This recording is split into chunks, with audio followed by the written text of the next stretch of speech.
I don't know. How much of home field goals do you get at the super? Hold on to, I mean, it was. When they won. Nice. Wait, did you go back? You back? Yeah. We all gather.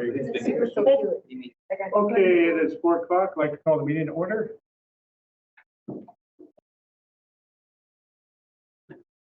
I Pledge allegiance to the flag of the United States of America and to the republic for which it stands, one nation under God, indivisible, with liberty and justice for all.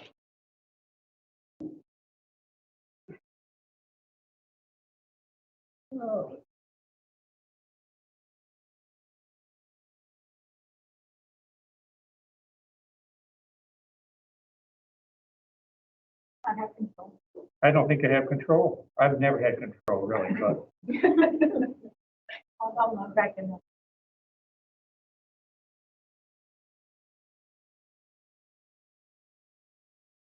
I have to restart. No.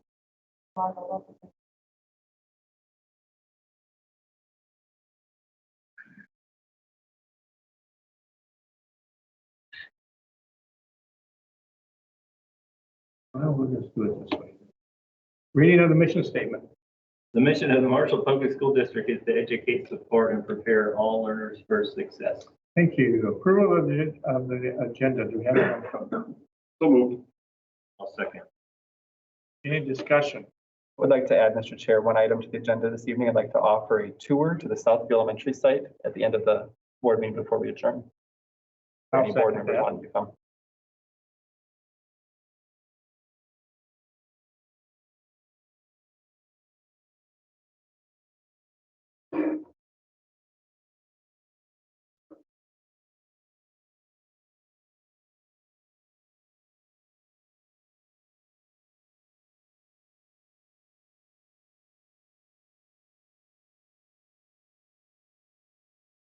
While he's figuring that out, just they started hanging sheetrock today as understanding of this at the school and giving a presentation tomorrow. I want a couple pictures. That'd be fun to walk through and check it out. So as long as there's a meeting at the early time, it'd be a fun time to come through and see it.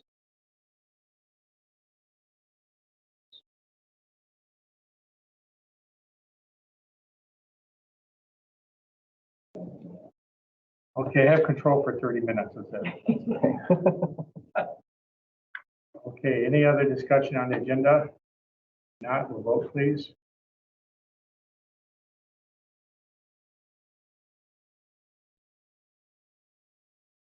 It is approved. Tiger Spotlight. Just want to congratulate Aaron Zemer in today's Tiger Spotlight. Aaron recently completed the MSBA board workshop phases 1 through 4.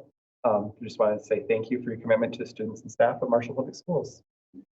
And we're going to have a certificate for you, but this afternoon got away from us, so that will come at a later date. All right. And I just like to see it board chair. It's nice to have people that's completed. Thank you. Presentation, early learning program. Welcome. Thank you. We are so excited today to offer a brief presentation on our early childhood family education program. I'm Tiffany Teskey. I'm the early childhood coordinator. I'm Lori Radke, and I'm an early childhood teacher. I'm Alicia Kudrin, and I'm also an early childhood parent educator.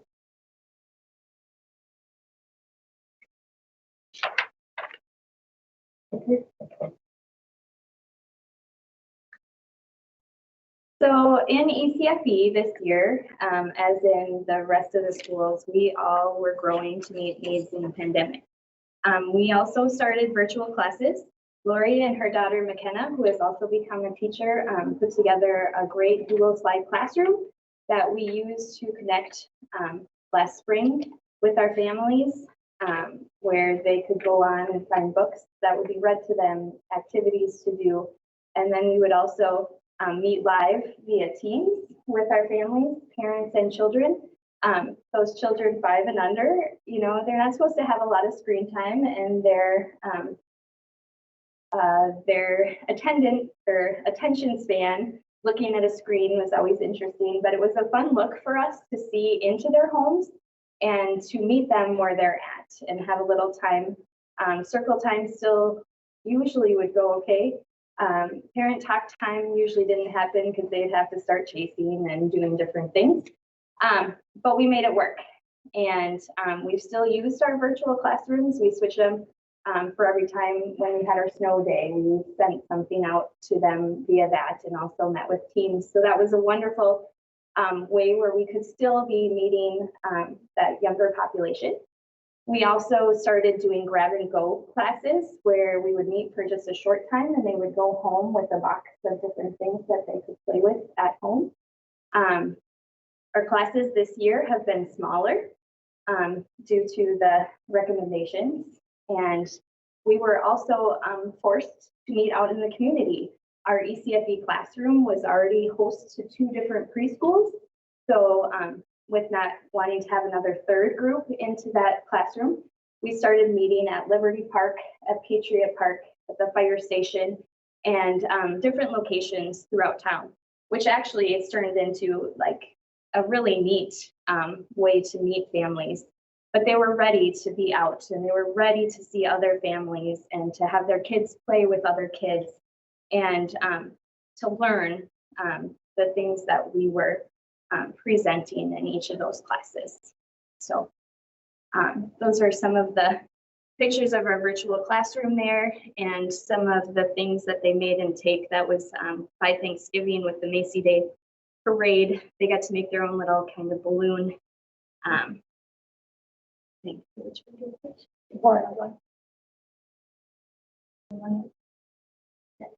Missing, it's been pushed so much. So there we are at Liberty Park. We had families that came in strollers. It turned out to be, we had a couple of really chilly days. So we had blankets, we did scavenger hunts, but I mean, the babies were still coming, the toddlers were still coming, and those families were really thankful to be able to come out and meet somewhere. So. I was just going to point out on this slide, we did have one of our parent education points was to make a grab and go sensory safe box. So you'll see in the lower corner, that is a tool that they can take into the public and use to help with calming a child. There's a blowing activity. There's different types of sensory supplies in there and a little notebook. So it's a to-go, what did we call it? A grab and go box for sensory integration. So when they're out and about. So we did have the opportunity to move into the new wing at Parkside. So on this slide, you're going to see the classroom will be showcased in a video in just a little bit. We're featuring infant classes, toddler classes, and then mixed age classes. So going into the new space, we're looking at offering mini week sessions. So they're 4-week sessions and then 8 to 9 week sessions. We do have a waiting list for our longer sessions. So that's a good sign from the community that they're ready to develop some routine, come back into our space. Our mini sessions to start for our first winter quarter, we did have to not run our first mini session, but the other ones are all attending. So they're running, I guess is what I want to say. So before we show the video, I'd like to thank the community of Marshall for funding our program and for funding the new space at Parkside. And I'm going to actually just give my little nod over to start the video. And this is going to showcase First Friends, which is the next slide, but we'll watch the video first.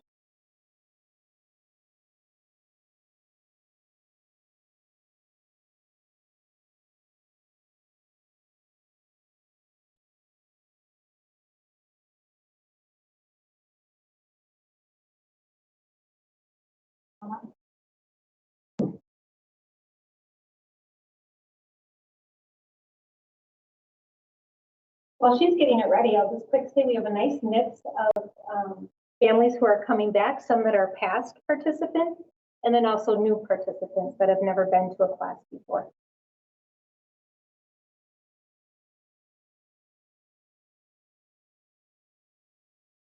Well, we're also waiting on the technology. I want to thank each and every school board member for your support. Also for the new addition over at Parkside for early childhood. It's just beautiful and wonderful, and we couldn't be happier. So thank you.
So early childhood family ed is a place where we've designed an environment for families to strengthen their play with their children.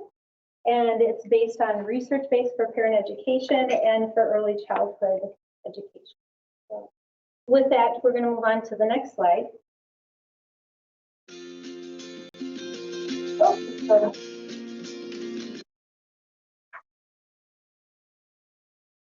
so it's going to highlight our day classes. It's a class called First Friends. It's been with the district for a very long time. I've been here for 6 years, and it was running at that time on Wednesday mornings. It's an opportunity for families that have children birth through 5 to attend. So it's a mixed age class. So you saw in the video that there was a mom that had an infant and she had 2 toddlers on each side. So they attend together. And that's an opportunity for them, for parents to develop support from other parents and to develop friendship with parents also. So I moved into this community in the year 2000, didn't know a soul, and attended ECFE program. And some of my lifelong friends that our kids have grown up together, attended programming, and now they're in college and moved on. So it's been a wonderful program to support people who are coming into our community. So here's the slide that's kind of highlighting our birth through 5 programs or classes, First Friends. But we do offer classes at night. We do offer classes during the day that are mixed ages. Some of them are non-separating because we're finding that children aren't ready and they're not trusting to separate yet. We're kind of predicting going into programming for next year that's something that we're going to survey the community to see where children are at and where families are at. So, but we do offer non-separated and separating, and then we did offer in-person classes and virtual classes. So, all right, let me see. We have one more slide for me. So, our hope with moving forward, this slide highlights some of the infant and toddler classes. The infant class is a new class that we're offering, and the Come Play at Our House. That is an opportunity just to come in, see what the environment's like. There's no separation, and there's the early childhood teacher is doing leading a circle time story and simple activities that are based on language and math skills, and developing friendships and relationship skills. So our hope with our parent-child time is to deepen the relationship in an educational setting. Our hope for parents are for them to find support with other parents and to learn about relevant parenting topics and get support that way and ask questions. Our hope for the children that attend are to develop a trusting relationship with the educators there. And once again, looking at providing them with an opportunity to work on attending and getting used to a school routine. So, And like Lori said, these classes do make lasting friendships. I have now this is my second year as a parent educator in the classes, but I brought my daughter now well, not lately, but 12 years ago is when I started attending ECFE classes. And similar to Lori's story, we still have friends that we met through ECFE. So it is a wonderful, wonderful program for those families, whether they've grown up here or they moved into town. It's a great way for them to meet people. And we do pull in from other towns because we do offer morning classes that a lot of the other surrounding cities don't offer. And I've been told many times by families that they really appreciate that, especially the moms that stay home and their evenings are time for them to be with their spouse. So the daytime definitely works better for them. So it's great that we have that opportunity to be able to offer both. I do have another note. You might be asking who's attending them and who's coming. I just put a little note. We have working parents that are coming. We have grandparents that are coming. We have people that are nannies that are bringing their children, and at-home parents. And what we're noticing is that parents are being flexible thinkers. They're thinking about how can I get support? How can I get interaction for my child? So we have mom and dads that are swapping, that both are working at home. One week the mom will come, the next week the dad will. So we hadn't seen that in day classes before. So that was something new for us. There are scholarships available for people that. Yes, community services do offer scholarships, and all ECFE classes are salary based. So depending on that, just like the rest of their classes. And no one is turned away from the inability to pay for a class. So then we do have evening classes. Lori Dice is the parent educator in the evening, and I fill the role for parent educator in our morning classes. But that, like I said, with those options, we give more families the chance to be involved.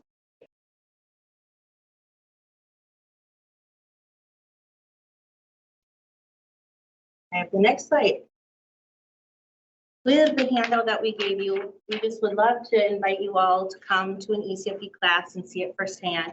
The pictures and video show you a glimpse, but it really is an amazing opportunity to see it in action. Our goals for the future is we're going to continue to come up with creative ways to support our families. We feel the passion within that is what we're set here to do, and we're going to continue to keep going in that avenue. We'll continue to ask for your support as we look at different programming options. Now that we have a classroom set aside for ECFE, the opportunities are endless, and we are extremely excited. And we'll continue to market our program and to share what ECFE is and to get new families to attend, as we feel it's really a feeder program for our district. So if our ECFE program is doing well, our preschool program is doing well, our K-12 program is doing well. And our last slide for tonight is just a picture of our staff in front of the new addition. Just wanting to again thank each and every one of you and our community for the wonderful support. And if you have any questions, we're open to answer them. That's great for it to be part of Parkside. Truly a primary center now for the transition to going to kindergarten and first grade. I think it's just something I wanted way back when, but we didn't get there. But we're there now. I think it's just wonderful. Tiffany, how many kids do you have enrolled in the program right now? Well, for ECFE, on a typical year, we serve over 100 kids. With the pandemic, things have, again, we're creative, so our enrollment's a little bit down.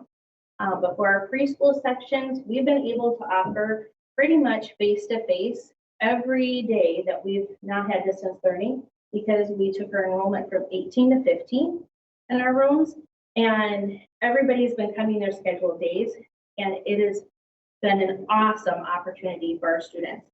I think of those that I visited with that their students haven't been in person yet. Oh my goodness, they're really struggling because little ones, they have a hard time with the attention. So we have 15 students enrolled in 7 4-year-old classrooms.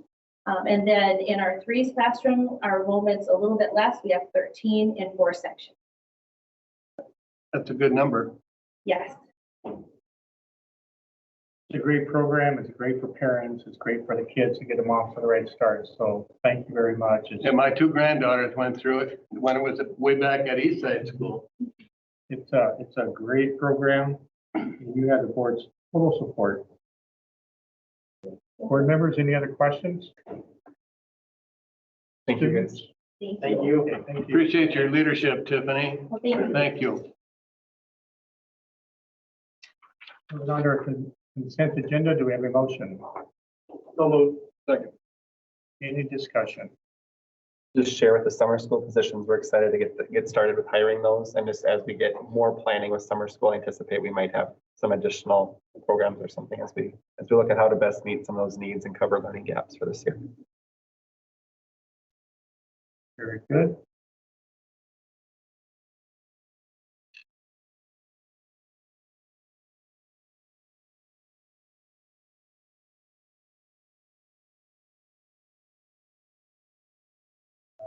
Tricia, it's not responding.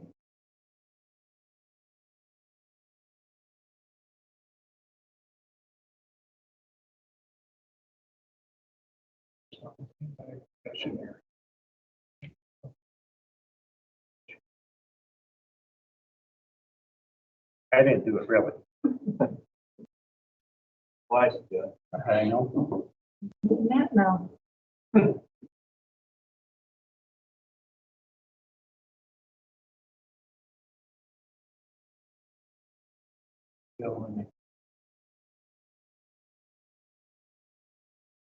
And we'll move on to our remedial laptop class, right?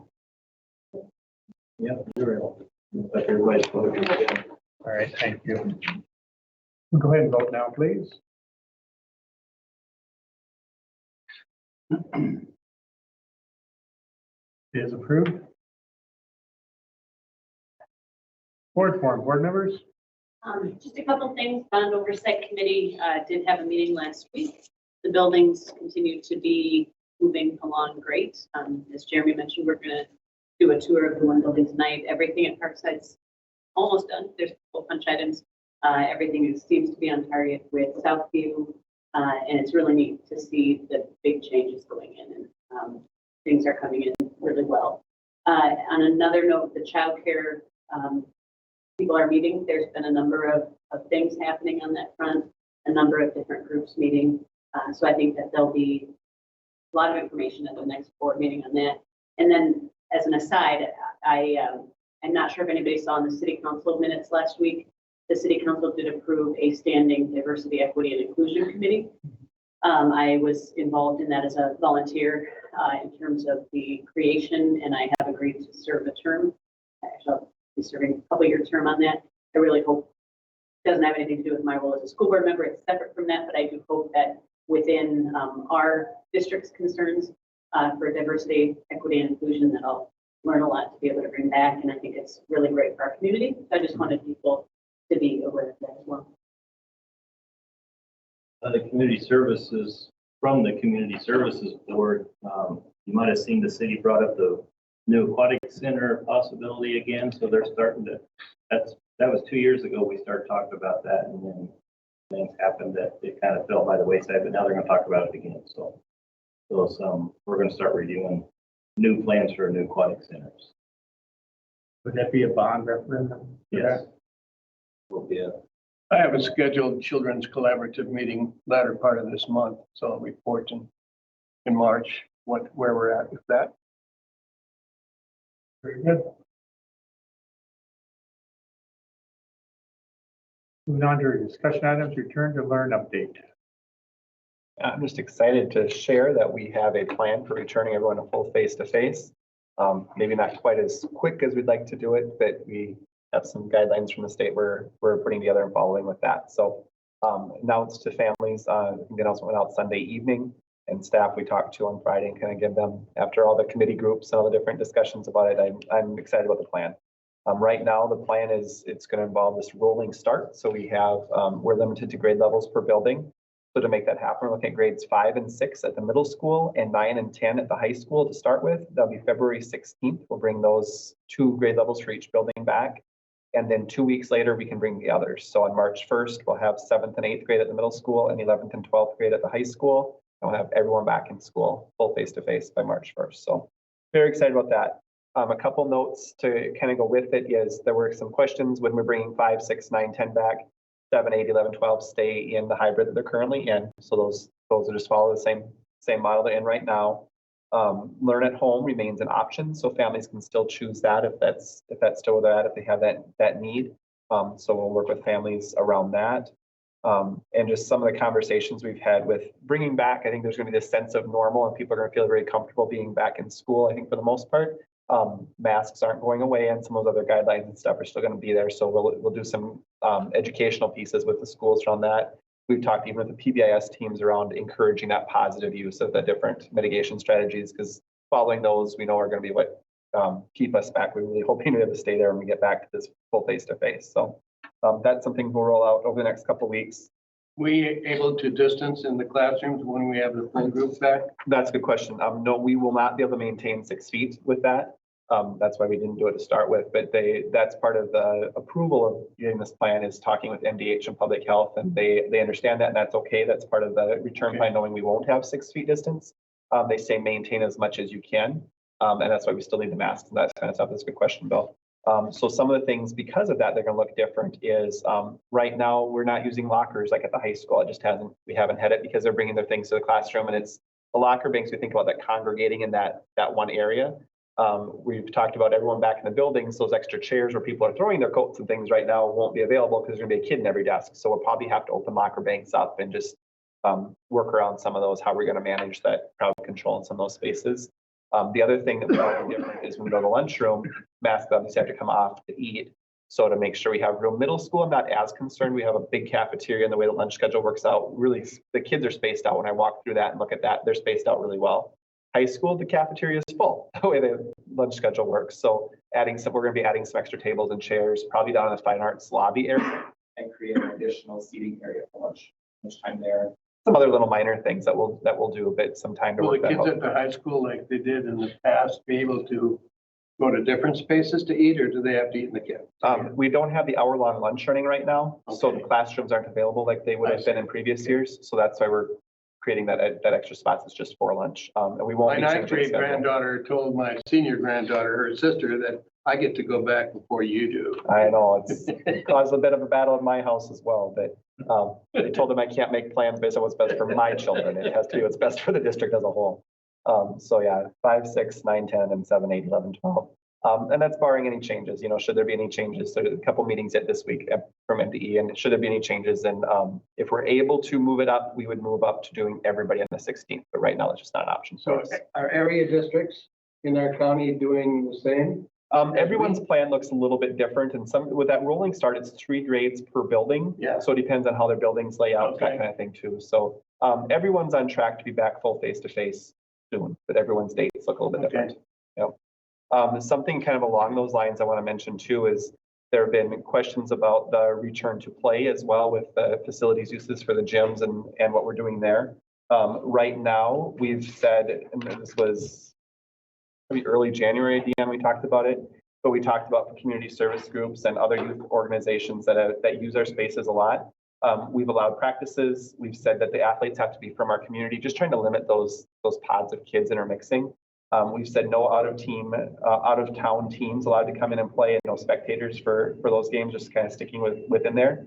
That's something that we're gonna have some meetings looking at this week too. I think we need to start some conversations around, as we're opening more up, how much can we safely do and what do we allow back? So, we've had a week now of elementary back. Want to get another week under our belt at least with that, and then start building in more of those other things, because the more normal we get and the more experiences for kids, the more we want to allow that. So How's the elementary rollout gone? it's gone really well. A lot of very positive feedback. Teachers were excited to have them back.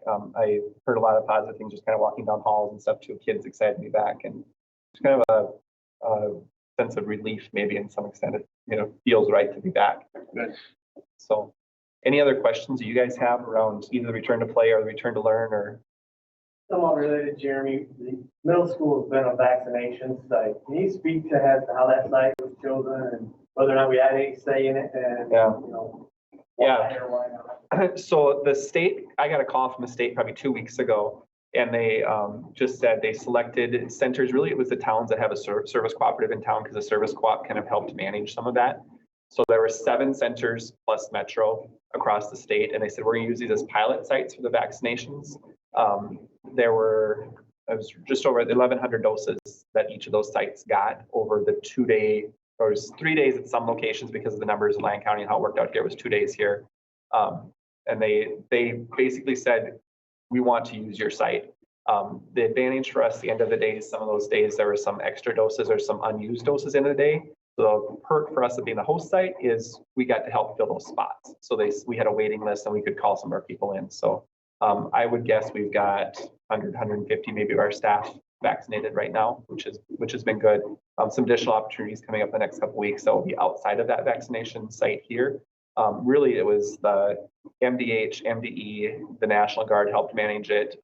Homeland Security was part of that. We had daily meetings kind of organizing that. They put it together. They said, here's the names that we need you to give us. And we were part of the conversations for logistics things. But other than that, they really ran that site. Certainly want to thank the middle school too, because it was an inconvenience for them.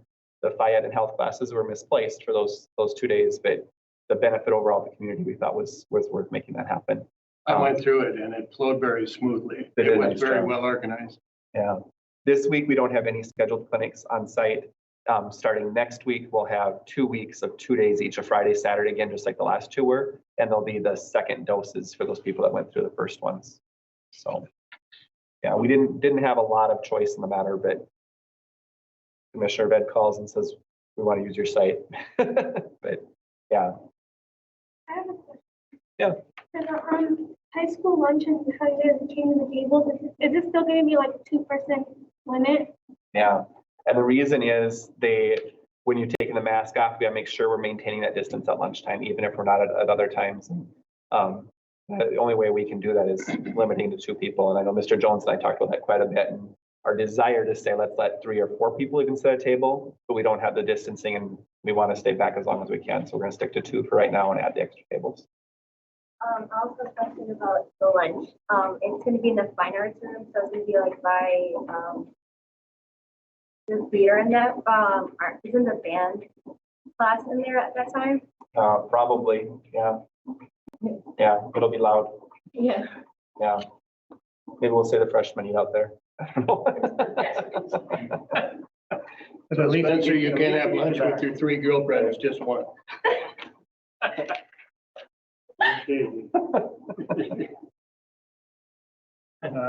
Looking at our second reading of policy 518 to 523, were there any comments? Nothing new with If that one. not, let's go. I'm not going to. Let's go on our tour. All right. Should we drive around the other side quick, the easiest right now? So our easiest access is going to be, and I know not everyone's coming, that's okay.